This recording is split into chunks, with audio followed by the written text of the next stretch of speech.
Morning, how are you? I'm talking to Mike Zell, who's the Senior VP at George Mason Mortgage in Northern Virginia. And I don't know too much about you, just some, I know the Zell name from over the years because I'm one of the old guys, and I know you and your brother have been in business for many years.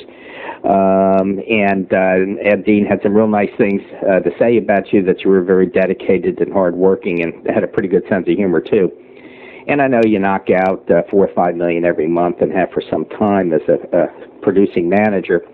But other than that, I don't know too much. So I thought I'd start off the interview by just kind of asking where you came from and where you went to college and or school and how you kind of got into business. I was born and raised in Alexandria, Virginia, and went to Virginia Tech. Okay.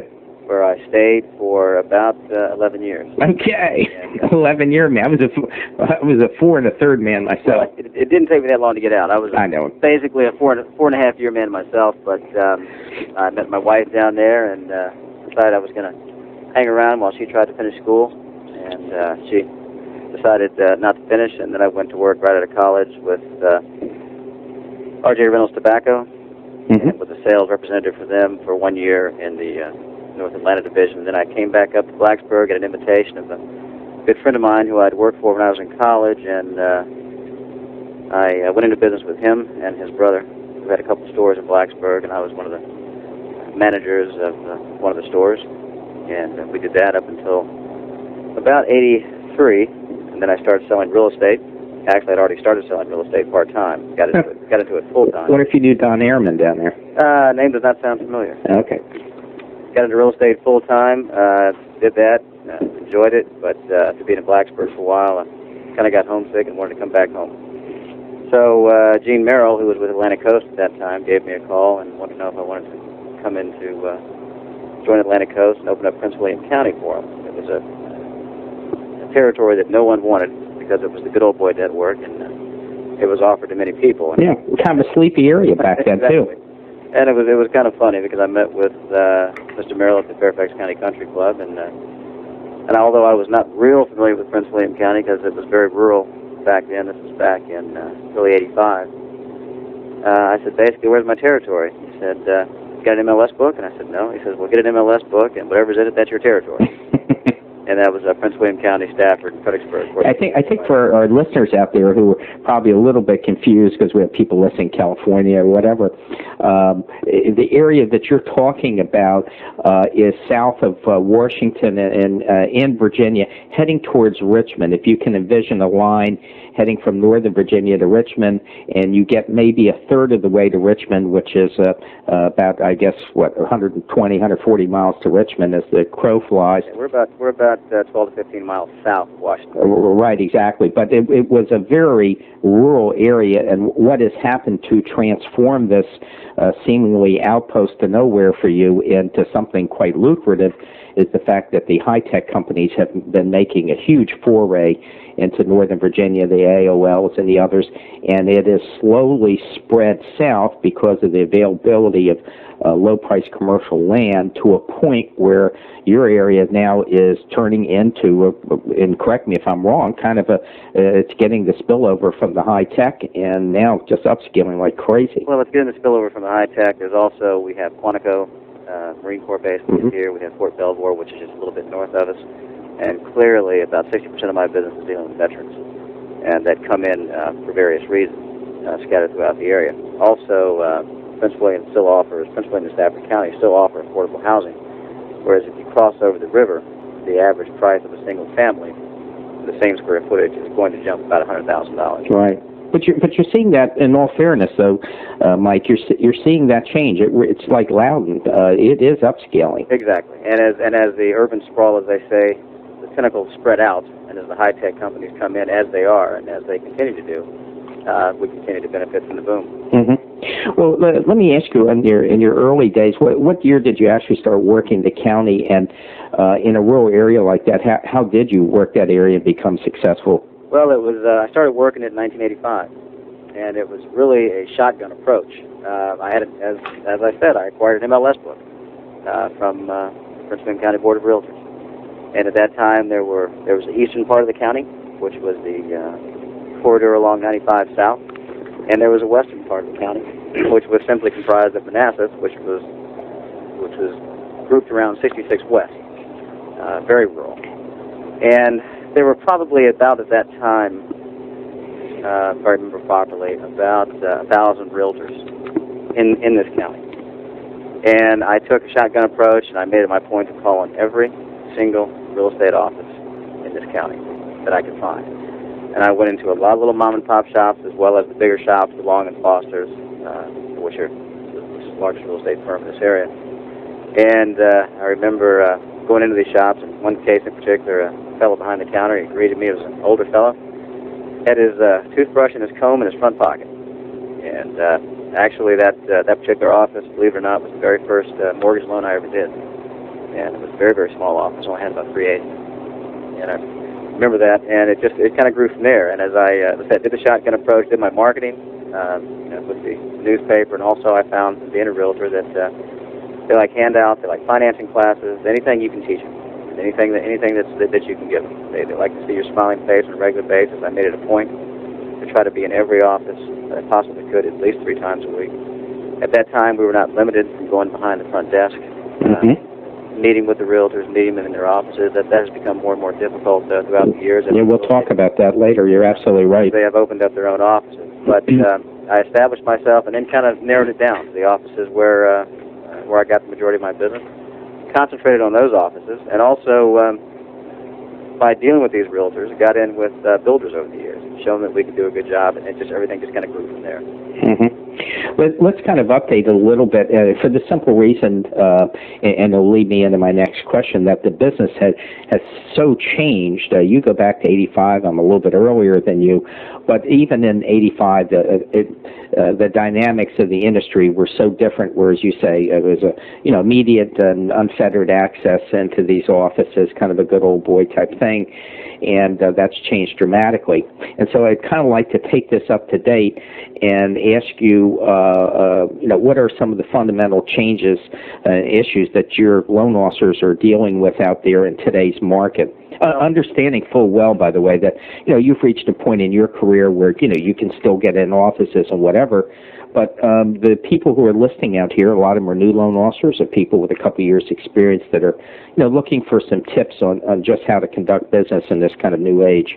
Well, first of all, what is going on, as I said, a lot of the real estate companies have opened up their own mortgage companies or have aligned themselves with a particular mortgage company in a controlled business relationship. The days of going out and just dropping off rate sheets and getting behind the desk and talking to the realtors about the office are pretty much gone in this area. It's very difficult for a new loan officer to make it. So he's got to have the full backing of his entire company. Some of the things that are done, and the companies have to understand this, is you have to spend money to make money. As a fellow who I was in business with used to say, you have to speculate to accumulate, no guts, no glory. And what a lot of the companies are doing, they're arranging the controlled business relationships with the realtors and the builders. Whereas, for example, one of the things that seems to be real popular is renting desk space from the real estate office. They're looking to add to their bottom line. That is very popular around here, and you have to, of course, follow the RESPA guidelines in doing that. Another thing is setting up an actual real estate company within a series of about 4 offices. I met with a broker yesterday, as a matter of fact, who has 4 Century 21 offices, and he would like to start his own mortgage company. And although it works, if the volume is there, it's not something that you're going to be able to do and continue to work for the current mortgage company you're working with, because it has to be a separate entity, at least in the state of Virginia. The other things are, as far as from a builder standpoint, we have, in doing advertising for the builders, we have set up mortgage companies for the builders, small mortgage companies, where it is fed back through our company. But again, it is a separate entity, and the loan officer who works for that particular builder's mortgage company is not an employee of George Mason Mortgage. And that changes the dynamics, and I'd like to kind of stay focused on realtors, and we'll pick up on builders a little bit later. Go ahead. But anyway, as I was saying, there's also there are different marketing agreements that you can do with the different real estate offices. But that is several of the ways that we're getting into the office. We teach a lot of financing classes. We produce our own finance guide, which is done by myself and another loan officer. We have done it I started it back when I was with another mortgage company years and years ago and brought it forward. And yeah, let's talk about that specifically, because we're always looking for one good idea, and to kind of give you a little tip on this, I was interviewing somebody yesterday, and a couple of people, and they have created a true niche and reputation for themselves by delivering economic marketing newsletters via WinFax Pro to realtors, and it's been extremely successful with both these people. And so when you talk about a specific idea like that, I immediately jump on that, because there's a lot of listeners out there that are looking for specifics. So you're the first one ever that's brought up this loan guide. I know when I was in business in that many years ago, I think it was either Ryan or Ryland had one like that, a financing book, and they were the only one out there. It was a loose leaf book. It was wildly successful in getting them business. Well, it has been, first of all, getting back to the economic update. I send out economic updates every Monday morning, and it goes out to all the realtors and all the builders, and that is very successful. They all comment on it. Also, that's great. How do you? Let's stop there for a minute. How do you accumulate that? Is it a pass through like some of these people do? They use an economic service. That's correct. Who do you use? RateLink? Well, I used to use, well, of course, RateLink is one of them. There's also one that's just gone out of business, which came from the same company as Mortgage Generator came from, which was a big mortgage origination company. It was geared toward originators, and I think they're out of business now. I use the Schirmeyer report, which is a very good report. How do you spell that? The Schirmeyer report is spelled Schirmeyer. And are they available on the net to get to take someone wanted to take a peek? I believe so. I get this actually from it's a pass through from our main office. I see. It comes down to me, and it's faxed out. The thing that you have to remember this, is that out of sight, out of mind. You've got to be in front of your realtor on a daily and regular basis, some way, shape, or form. You've got to have something there. I also fax out this every week religiously, whether I can get out to see them or not, rate sheets. They go to they don't go just to the office, they go to individual realtors with individual cover sheets. Now, are you using broadcast fax to do that? It's a broadcast fax. And that is very important, because the more your name is out there, the more you see it, as well as, again, we give a lot of finance seminars. We do a lot with the county as far as there's a fall conference coming up every year for Realtors Continuing Education, and we do that. You try to sign up for Realtor Continuing Education, where you teach the finance classes. Whatever you can do to stay in front of the realtor. I would like to. You have all these really great ideas, and they're really good. But I'd like to kind of attack them for our listeners out there one by one, and I'd like to get back to your economic report first off, and then go to your loan book. The economic report, you say you send out every Monday using like a WinFax or some sort of broadcast service. Correct. Okay, and then let's focus on this loan book, because I remember that idea from years ago and the amount of business it generated, and just thought that perhaps you'd talk a little bit about that. Well, the loan book has everything in it that you would want to know, and it's written from a realtor standpoint. And I think my time I spent in the real estate business helped me. It is written so that the realtor can understand it. It has all the charts that you need for your VA loans, which we do a lot of in this area. VA, Veterans Administration loans. It has all the charts for your FHA. It has all your interest rate charts. It has all of the qualification forms that you will need for your VAs, your FHAs, your conventional. It has all of your underwriting guidelines, generalized underwriting guidelines. I have a section in the book that covers just basic general underwriting guidelines that goes across the broad spectrum for all types of loans, and then we break it down into each individual program, FHA, VA, conventional. We also have a section that we just added last year on construction perm loans, which we do. Oh, I like that. Which is a totally different animal, and it's something that we're doing a lot of in this area, are custom homes, that people come in, they'll get their own construction loans, and then convert them to permanent loans. And now, this book, is this available through your company for all loan officers to use and distribute? Well, actually, we have not. It's not something that we sell. It's something that we give to the realtors. And I have realtors that call me up. I have realtors who, that I haven't seen in years, but they still send me business, and they still get the rate sheet, and they still call me for a book every year. And they may be. I even have some realtors who are they're running their own little shops, or they're brokers, or whatever the case may be, and they ask for, can 10 or 15 books to give out to their realtors, even though they might be in an area that I don't cover. But it helps the company. This is just an idea that it's not something unique to me. It kind of a pass along. I talked to someone who had a version of this, and conceptually, I'm talking really theory here, marketing theory. The theory being, if you charge for something, even a minimal amount, people hold more value to it. And what they did, they had a little book like you did, and I think it was out in Colorado, not quite as elaborate, and they used to charge $5, but the checks were all made out to a local charity. And they found that it was kind of interesting. They not only moved more books, but people actually used them more because they had paid for them. There's something in the psyche that says, you know, when you pay for something, it has some more inherent value. That is probably true. And if the book were being given to general loan officers, with their companies, whatever the case may be, and we also do have loan officers that work for other companies that do use our book. And, really? Yeah, they do, and I've had several of them. But to copyright it. Well, the book is copyrighted. The book is copyrighted, and but they don't try to change it. We did have that occur about 3 years ago. Then you got a problem. Yeah, a local mortgage company did take the book. It was kind of funny because they ran the book off and embedded within the book are different references to George Mason Mortgage. Well, even though they changed the cover, they failed to take out these references. I love it. And it was rather interesting. I dare not even ask for this. I'd have to edit it out. It was a very popular company around here. But obviously the person who's ahead of that company is no longer ahead of that company. Yeah, right. But anyway. That's a lawsuit, actually, believe it or not. The thing we find with a lot of realtors in this area, and I think the charge would be a good idea, is kind of, again, in giving it to them, I have even told some of them jokingly, in getting the book, I said, okay, this book will cost you one loan. Okay, so you give me a deal, get a book. I'll give them the book anyway. But some realtors, I think if you charge them for it, they might take offense to it. Well, not if the check were actually written right to a charity directly, and not to you as an intermediary, and you pick the local charity. I mean, this is how they kind of got around it.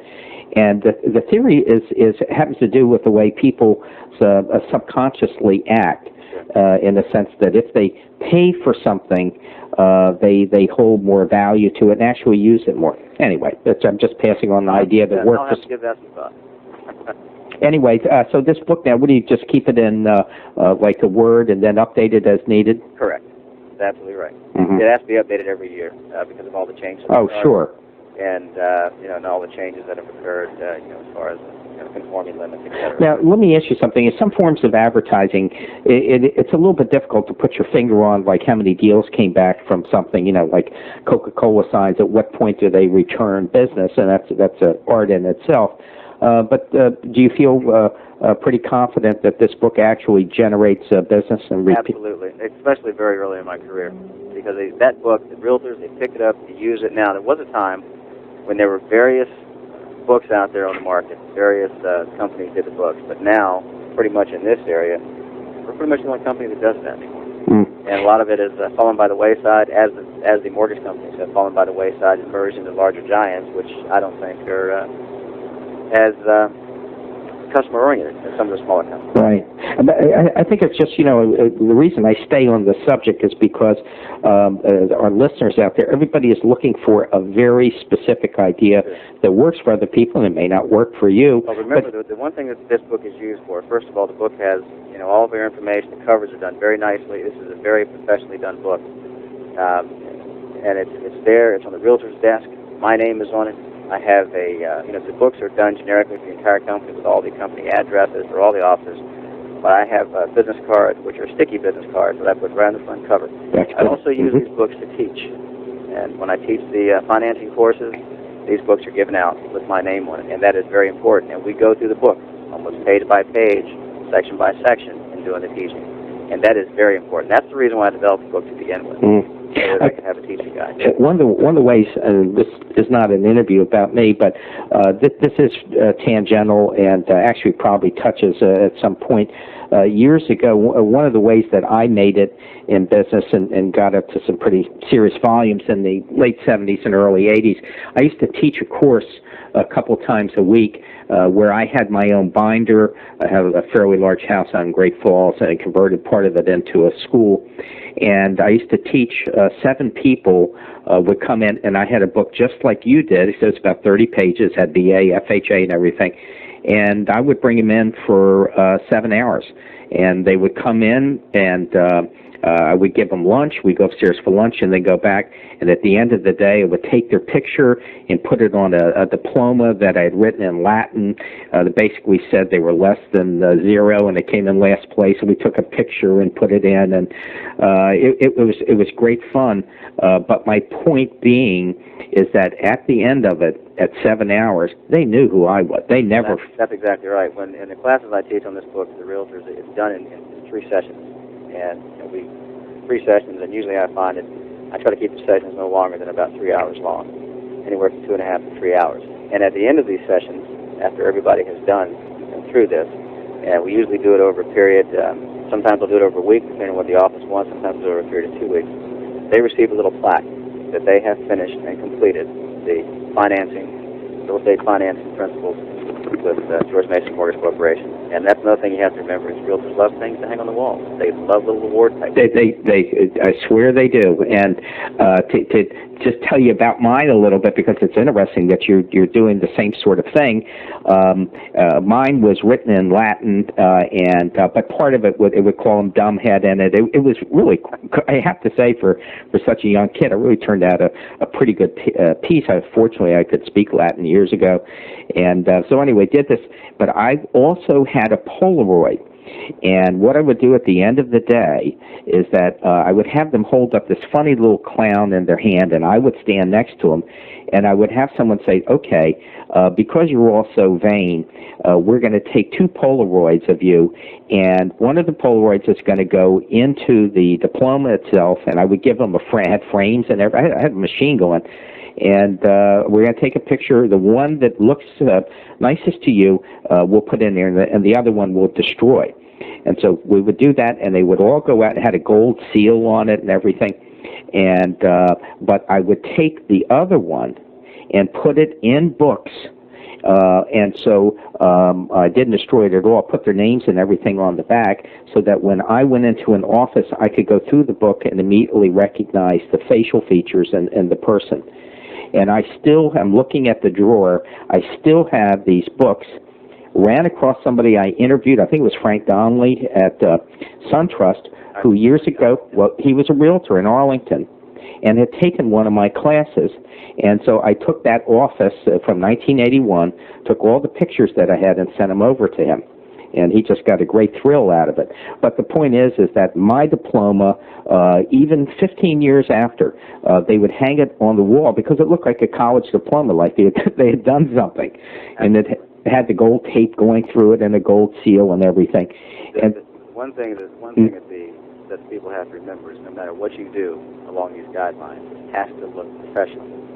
It has to look, the quality has to be good. You don't just want to run things off on a copier. I've always been a firm believer that in every aspect of your business, you have to look successful to be successful. It's very important. Yeah, that's a good point. The only final thing I will say to kind of bolster that, mine, I had a loose leaf binder I contracted for a couple thousand of them, and I think it was $1.23 way back when, but I had a wonderful quote from Jack London, something about a meteor in flight, and I will use my time, and I had my name on the backside of the rib side of the binder. And you're right. You have to spend money. Mine was very professional. Yours is very professional, and I think the lesson is out there is that anybody can come up with a stupid little 1-hour course and let me come in and qualify your people. There are a million loan officers that can go out there and do that. But what you and I are talking about is a different animal entirely. Right. That's correct. And I think that's the point out there for people that if you're going to try something like this, you need to have something that is professional looking, and you have to be a halfway decent teacher. Another little trick that I use, you said you had been a real estate agent. Kind of ironically, I had been the top realtor at all of Long and Foster. This is a long time ago, and because of that, I had numerous sales awards. And when I made the transition, I would go into managers and basically say, "Look, I can come in and teach your people about VA and FHA." I said, "Anybody can do that." I said, "But what I can also do is teach your people how to close and sell real estate." And that was wildly received because a lot of these people that were running these offices back then were retired lieutenant colonels. You know, they didn't know squat about real estate, had absolutely no interest in teaching their people sales, and weren't qualified to do it in the first place. And, of course, that's been upgraded somewhat since then. But the ability to come in and teach, whether it's sales or you know, VA, FHA, whatever, to be professional, it's an absolute guaranteed entree into business. Give them something they can take away from there. Yeah, right. Anyway, I started yapping a little bit too much here, but I once again, I really like the idea that what you're doing. What else specifically do you do to attract realtor business? Well, the other thing that we do, and one thing that I find that you have to do from day one in this business. I wear a pager, as we probably all do. My pager is on 7 days a week, 24 hours a day. And there was a comment made to me that when you become a loan officer, made some years ago, that it is not a job, it's a lifestyle. Mm-hmm. And you have to return every call, every page religiously. And you have to do it in a timely fashion. So what's timely fashion to you? Within a half hour on your pages. If you are, and one thing you should leave on your pager, and this is very important, if you are in a loan application or you know you're going to be tied up for the day, I just say, it may take me a half hour more to return your call, but I will just as soon as I can. And I do not return calls on the loan applications, obviously, of course. They do not expect it, but you need to get back to them and return that call quickly, especially on the pager. If someone's gone to the trouble of paging you, they need you right away. And when you leave a voicemail in your office, all my voicemails are returned religiously, if not right away, definitely before I go home at the end of the day. They have to be. Because you get a reputation for that. And when I go to the realtor's office and they refer me to other realtors, they say, Mike will return your call. Mike will get back in touch. And you have to do that. No matter whether you feel that you're not in a good mood, whatever the case may be, you have to return those calls. Yeah, I think timeliness is you're right on there, and here the same comments have come through in a lot of interviews that it's one thing to use a voicemail pager, it's another thing to return a call in a timely manner. But there's a lot of loan officers out there. Their timely manner means sometime by the end of the day, and that just doesn't. It doesn't, because I said, now you can sometimes get away with if someone leaves a voicemail message for you in your office, return it by the end of the day. But as I said, if they paid you, they need you right away. Let's talk about an area. Don't talk about too much anymore. But every once in a while, I do like to bring it up, and that's this whole concept of pricing and how you feel about pricing. I suspect I know exactly how you feel about it, but how do you work with pricing in general? Understanding we're not looking for anything that's confidential to your company. Pricing, it used to be years ago that you could overcome the difference in price by offering good service. Well, the fact of the matter is that I believe that the majority of the companies that are out there, they're still left, the majority of them do offer good service. The Internet has become a factor in the fact that a lot of the people are using the Internet. I attended a mortgage banker's conference back in October, and still there's a relatively small percentage of loans that are being done over the Internet, but a lot of people are using the Internet. They're using it for comparison purposes. Mm-hmm. That's true. But I'm also finding, and this is becoming more and more true, I think, definitely has this year, that although they'll use the Internet for comparison purposes, they still want someone face-to-face. They still want to deal with someone. They still want to shake someone's hand. They still want that personalized service. Because, again, as time progresses, I'm hearing more and more horror stories about things that have occurred on the Internet, people not getting what they expected, etc. Now, that's not in all cases, but it is in a lot of the cases that I deal with. Pricing is definitely an issue. If you are out of the market, then I don't care how good your service is. If you're not competitive, you're just not going to get the loans, at least not in this area. I think Northern Virginia is one of the most competitive areas in the country from a pricing standpoint. I know loan originators who've gone to various parts of the country, and they call and say, hey, I'm in Nirvana. This is great. People believe you. They do the loans and so forth. But you'll find that price is definitely an issue. It is one that is very difficult to overcome. We have a lot of loan officers that I know of in this company, companies that do cut price. But I think you have to make money. You're not in business just to churn dollars. A lot of people, it becomes an ego thing. They want to do every loan regardless whether they make any money or not, and that's just not the way we are. Yeah. So at some point in time, you will have to cut it. But there are people out there who will shop you to death. And that's consumerism, and it's great. It's great for the consumer. The consumer wins. I think there's a happy blend to this. There's a fellow named Rod Flowers who does 80-90 million a year for SunTrust down in the Salisbury, Maryland area, and he is a super aggressive person. He doesn't like to lose anything, and he will cut his price, but he makes it very clear that it's a rare case indeed. Only when his dander is up and he feels that he better, he just hates losing a loan. But as a general practice, he will not do it. Yeah, it's something that we don't like doing, but as I said, obviously with consumerism and and especially if you're dealing with realtors, and there are a lot of realtors who say, look, Mike, this fellow was shopping or this young lady is shopping, and we really, I really want you to get this deal because you just don't trust anybody else. Mm-hmm. In a situation like that, where they, if you can make money on it, then we will cut the price. If you had a loan officer, let me hypothesize something to you. If you had a loan officer in your stable, and I believe you have about 8 loan officers now that work with you, if you had one that came in that maybe had a year's experience and was doing 10 or 15 a million, but kind of struggling to take it to the next level, to get up to the 20 to 30 level, what advice would you give him? Well, first of all, I would take a look to see how the loan officer is working, because that's really important. I find that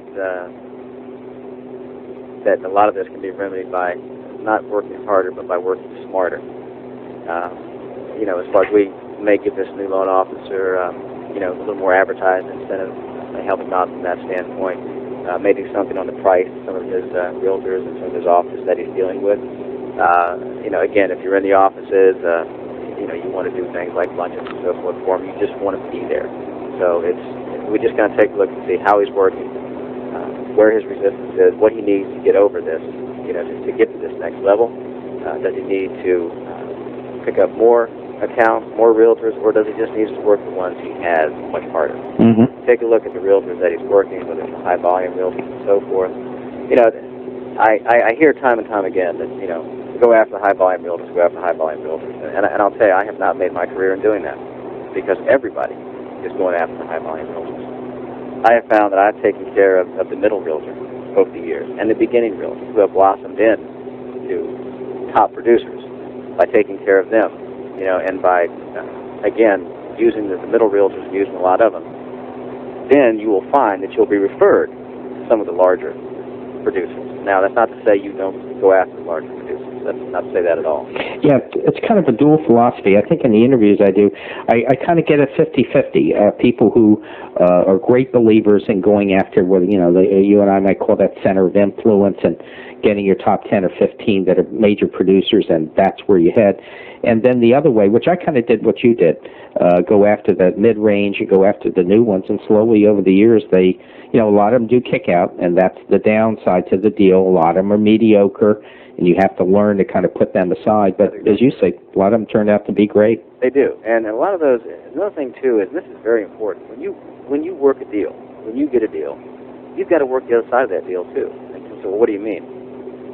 A realtor gives you a deal. You find the name of the listing agent.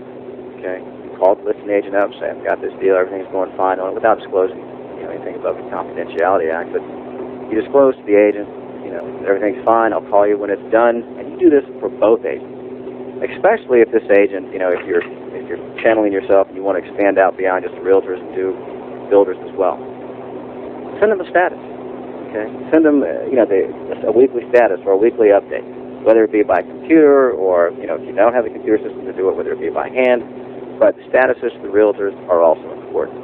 And if you can't do a status, pick up the phone, give them a call. Say, hey, I just want to let you know that John Doe's loan is doing real well. I've got the appraisal in today, and it's an underwriting. Or if you're doing if it's a very good loan, If you do a loan prospector, you do a loan application, you approve them right there, get a realtor a call and say, hey, they're approved, we're just waiting for the appraisal. And, the contact. But you have to work both sides of the deal, especially if you're trying to expand your sphere of influence. What about when it comes to, we're kind of winding away towards the end of the interview, but I did want to just ask you a little bit about builders. You seem to have some knowledge of builder business, and what are some points you could pass on to I started out working strictly real estate because, quite honestly, builders, to a large degree, intimidate a lot of people. But once you garner a builder into your stable, okay, and you've got him there, then you've got that builder who probably has multiple sites, and you've accomplished a lot of work in a very short period of time. And what I'm trying to say is that if you were to take that same amount of volume and try to figure the number of realtors that you may need to do that, and you have one person giving you 4 or 5 deals a week, from a builder standpoint, if not more, and you multiply that by 3 or 4 sites, and therefore you watch your income grow. Now, builders are a different animal. There are things you have to do with builders, especially in this area. For example? Well, for example, specifically. First things you have to do is you need to be able to, a lot of the builders in this area, we have to do FHA, VA project approvals. You have to offer that to them. You have to offer to do what the MARs, the FHAs. Now, this is going to cost you some money. It's going to cost your company some money. So you have to... You try and tie it in so you don't get screwed. I know Mark Stamp told me that one of the great fears is if you're not careful doing that stuff, you get a lot of promises up front and bam. Well, this is indeed true. And this is indeed true. And, for example, when I do an MAR, I will control... MAR is the master appraisal for FHA, of course. But when I do an MAR, I'll control the case numbers. And I do not give the case numbers out until the mortgage company comes to me for a case number. It's $300. So I recover some of my costs that way from an FHA MAR. You've got to have a good relationship with the builder, and you've got to know that the builder is going to do that for you.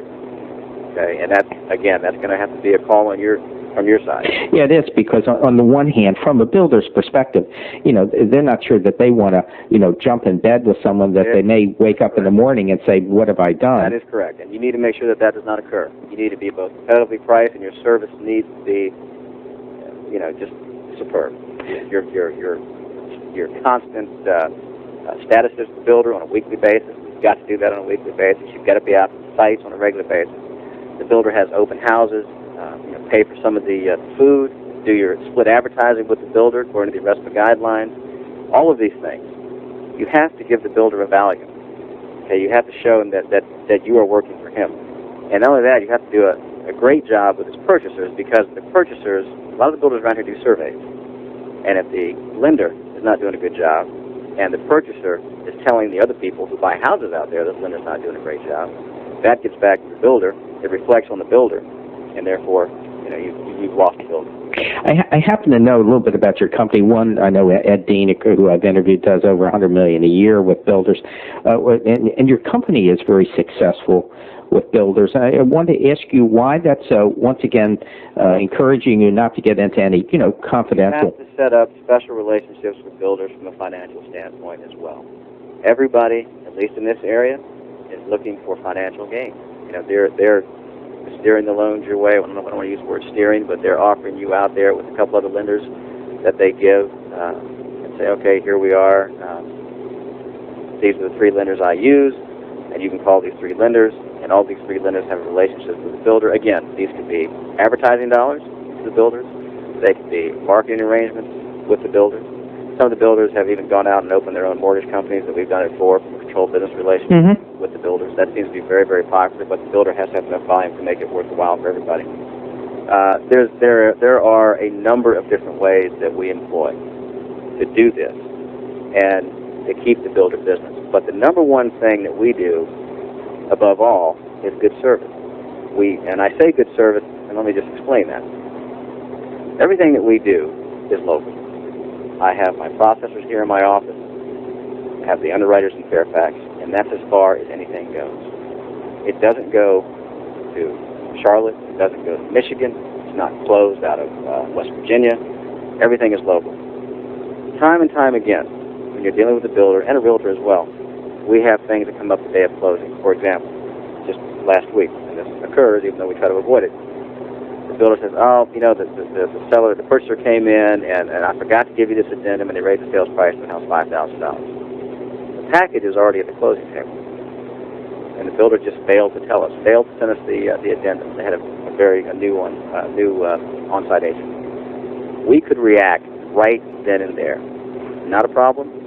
We'll adjust the loan amount, courier the check to you, and it's done that afternoon. Sometimes I hand carry it myself. We are able to react. We're able to get it done, and we're able to pick up where others can't. So your people can do the closing instructions, the new ones, to get over the title attorney. That's correct. And then you need a title attorney that, of course, responds, too. That's correct. And that's usually not a problem in this area because there's so many title attorneys and title companies that they don't want to do anything to lose a customer, builder or otherwise. And that is never a problem. There are a lot of companies that require certain things to be in there, sometimes as much as a week prior to closing. For example, your occupancy permit. Occupancy permit on build new homes, we don't even get a lot of times until the day you close. Oh, yeah, right, especially in that area. Exactly. And that's because the builders have construction loans out on these individual houses. A lot of them do. They have lines, and they're running it right up to the completion date because they don't want this thing sitting for a week done, carrying that construction. Well, if you roll it in another month, they got a whole charge. Exactly. Or while they're waiting, because they sent an OP to XYZ company, which is located in Michigan, and they're waiting their 4 or 5 days that it takes once they receive their OP for the package to go out, or they're waiting their 3 or 4 days since they receive the hazard insurance or the final inspections or the final survey or whatever the case may be. In order to be successful, you've got to be able to react. Your company has to be able to react, and you have to be able to react quickly in a crisis situation and get it done. You've got to be flexible. Mm-hmm. Yeah, and that also means at times waiving requirements, last-minute requirements, knowing that you have enough loans in-house and you have a relationship that you're not going to get jammed and have a loan that you can't sell, which is the kiss of death. You never want to do anything to jeopardize the financial position of your company. You have to make money on the loans that you do. If you don't make money, you're churning dollars, and you'll just go out of business, obviously. So, and builder loans, I think we should say, too, builder loans can be very profitable. I mean, as a general rule, they're not quite as sensitive when it comes to pricing as sometimes a realtor deals. This is indeed true, too, because, as I said, and a lot of the builders have their 3 lenders that they will choose or send you to. And the reason they have chosen those 3 lenders, it's not because they just picked them out of the hat. Because these 3 lenders have exhibited to the builder the fact that they can get loans closed, least amount of difficulty for the builder and their people. You know, the builder wants to know that everything's fine on that loan. They want an approval on that loan ASAP. I don't care if a loan's closing 6 months out. In my office, we will, if we can, if it's not a loan that we have to wait for people to save money, whatever the case may be, we will have an approval on that loan subject to an appraisal at market conditions, usually within 48 hours, if we can go LP on it, or desktop underwriter or some other way. If it's a loan that we have people that are saving money to close, and a lot of builders will build houses with that, there's going to save us money over a period of time, we will track that. I will, at the very minimum, have that builder a credit approval subject to the appraisal, subject to the money being saved, and it's all spelled out within 30 days. Mm-hmm. I don't care when a loan is closed. I have loans, a good majority of my pipeline now is closing the next year. However, subject to current market conditions, these loans are already approved. And sometimes what I'll do, I'll even approve them a half a point higher than what the current market anticipation. Mm-hmm. That is the key. Which is a smart move. That is exactly. You don't want to paint a rosy picture when you don't know what the picture's going to do. And you also, I have a friend of mine buying a house that got approved, and he was approved at an interest rate that really isn't available today. It's obvious the guy's going to have to get re-underwritten. That's correct. It was really stupid because he could have qualified at another 0.5%, but you know, who knows what happens in life, and it's just dumb. That is correct. Well, look, we're kind of at the end of the interview. I kind of like to end it on these points. I think the information that you've given us today, I love the loan book. I love some of the other ideas that you have. I think that economic marketing area is like 3 interviews in a row that have touted that and the success that it's brought them. And I also, going back to your loan book, I like the concept that it has to be professional. You have to have somebody that can back it up and go in and actually teach behind it, and then it becomes a great marketing vehicle. So I wanted to thank you very much for taking your time. It was nice talking to Mike, and we'll keep in touch. Thank you very much. Okay.